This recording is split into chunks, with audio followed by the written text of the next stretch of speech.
আসসালামু আলাইকুম ভিউয়ার্স, সবাই কেমন আছেন? আশা করি সবাই ভালো আছেন। আজকে আমি আপনাদের মাঝে নতুন একটি ভিডিও নিয়ে আসলাম। আজকে ভিডিও হলো গিগাবাইট মাদারবোর্ড।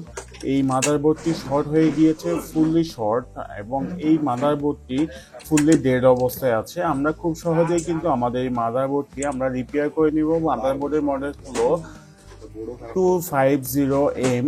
এটা হচ্ছে গিগাবাইটের মাদারবোর্ড। সো আমরা এটা খুব সহজেই রিপেয়ার করে নিচ্ছি। সো চলুন দেখে নেওয়া যাক।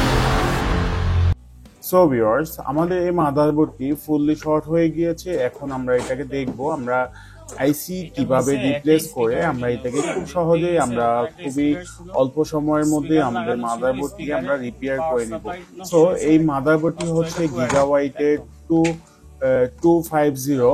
এই মাদারবোর্ডটি আমরা রিপেয়ার করে নিয়েছি মাত্র খুবই অল্প সময়ের মধ্যে এবং খুবই অল্প প্রাইসের মধ্যেই। আপনি যে কোনো মাদারবোর্ড দিয়ে আপনি এই ধরনের মাদারবোর্ডই আপনি 800 থেকে 1000 টাকার মধ্যেই কিন্তু আপনি এই মাদারবোর্ডটি রিপেয়ার করে নিতে পারবেন। সো দেখুন ভিউয়ার্স, আমরা এখন এটাকে পাওয়ার লাগিয়ে আমরা এখন একটি কানেক্টর দিয়ে আমরা এটাকে টেস্ট করে দেখেছি আমাদের এই মাদারবোর্ডের আমাদের যে আইসি গুলো আছে, আইসি গুলো ফুললি নষ্ট হয়ে গিয়েছে, শর্ট হয়ে গিয়েছে। সো আমরা এখন আমাদের এখানে আইসি গুলো আছে, আমরা এখন দেখুন ভিউয়ার্স, আমরা আইসি গুলো আমরা এটাকে রিমুভ করে নিচ্ছি মাদারবোর্ড থেকে।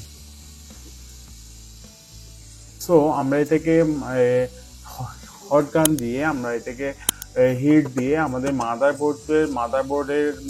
মাদারবোর্ড থেকে আমাদের যে আইসিটি আছে, এটা হচ্ছে পাওয়ার আইসি গুলো হচ্ছে প্রবলেম হয়েছে। আমাদের এখানে 6টি আইসি আছে, আমরা 2টি আইসি এখান থেকে রিমুভ করে নিব।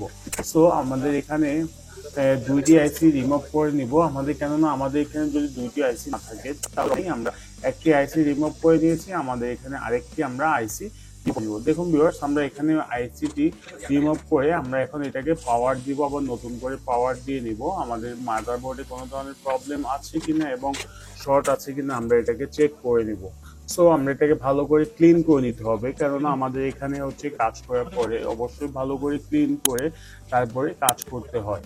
সো আমরা এটাকে খুব সহজেই কিন্তু আমরা আমাদের মাদারবোর্ডটি এখন ওকে করে নিয়েছি। এখন আমরা আমাদের যে মাদারবোর্ডের এখানে আইসি গুলো আছে, আমরা এখানে পারফেক্টলি আমরা আইসিটি রিমুভ করে নিয়েছি। এখন আমরা আমাদের মাদারবোর্ডে আমরা পাওয়ার দিয়ে দেখব আমাদের এখানে যে প্রসেসরটি আছে, এই প্রসেসরটিও মাদারবোর্ড শর্টের সাথে সাথে আমাদের প্রসেসরটিও নষ্ট হয়ে গিয়েছে। সো আমরা এখন প্রসেসরটি আমরা এটাকে আবার লাগিয়ে আমরা এটাকে টেস্ট করছি। আমাদের প্রসেসরটি ফুলি ডেড হয়ে গিয়েছে। এখন আমরা আরেকটি প্রসেসর লাগিয়ে নিচ্ছি। এখানে আমরা একটি প্রসেসর আমরা এখানে লাগিয়ে নিচ্ছি। এখানে আমাদের যে কোর i3 6th জেনারেশনের একটি প্রসেসর লাগানো ছিল আমাদের মাদারবোর্ডের সাথেই কিন্তু আমাদের এই ফুললি ডেড হয়ে গিয়েছে। প্রসেসর কখনো রিপেয়ার হয় না। সো আমরা আমাদের যে প্রসেসরটি আছে, প্রসেসরটি ফুললি ডেড। সো আমাদের মাদারবোর্ডটি দেখুন পারফেক্টলি ওকে হয়ে গিয়েছে এবং পাওয়ার আসছে। সো আমরা এই ধরনের মাদারবোর্ডগুলো কিন্তু এই ধরনের প্রবলেম হয়ে থাকলে, শর্ট হয়ে থাকলে আমাদের এই ধরনের পাওয়ার আইসি অথবা বিভিন্ন ডায়োড রেজিস্ট্যান্স আমাদের এগুলো রিপ্লেস করলেই কিন্তু আমাদের মাদারবোর্ডটি রিপেয়ার হয়ে যায়, পাওয়ার 100% পাওয়ার চলে আসে। সো আমরা কিন্তু খুব সহজেই আমাদের যে প্রসেসরটি আছে, প্রসেসরটি আমরা নতুন আরেকটি প্রসেসর লাগিয়ে আমাদের মাদারবোর্ডটি এখন আমরা ইউজ করে নিতে পারবো।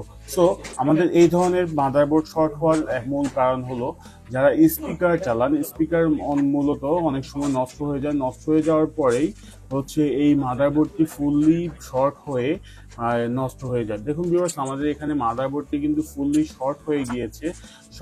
মাদারবোর্ড মূলত শর্ট হওয়ার কারণ হলো আমাদের একটি স্পিকারে আমাদের কানেকশন ছিল, স্পিকারটি নষ্ট হয়ে স্পিকার যেই 3.5mm জ্যাকটি ছিল, 5mm জ্যাকটির মধ্যে পাওয়ার কানেকশনে দেওয়ার সাথে সাথেই কিন্তু আমার পিসি এবং আমাদের যে প্রসেসর সবকিছুই একদম ফুললি ডেড হয়ে গিয়েছে।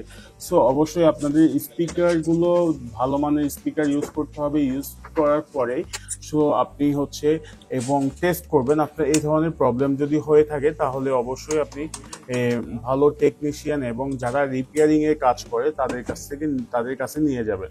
সো আমরা খুব সহজেই কিন্তু একটি মাদারবোর্ড আমরা এখন রিপেয়ার করে নিয়েছি। আমাদের মাদারবোর্ডের মডেলটি হলো গিগাবাইটের 250 এই মাদারবোর্ডে আমরা এই ধরনের আইসি গুলো আমরা রিপেয়ার করে নিয়েছি। দেখুন আমরা এখানে দুইটি আইসি আমরা আমাদের যে মাদারবোর্ড থেকে আমরা খুলে নিয়েছি।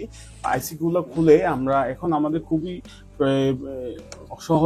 সহজেই কিন্তু আমরা আমাদের মাদারবোর্ডের প্রবলেমটি ফিক্স করে নিয়েছি। সো আমাদের ভিডিওটি দেখার জন্য অসংখ্য ধন্যবাদ। আসসালামু আলাইকুম।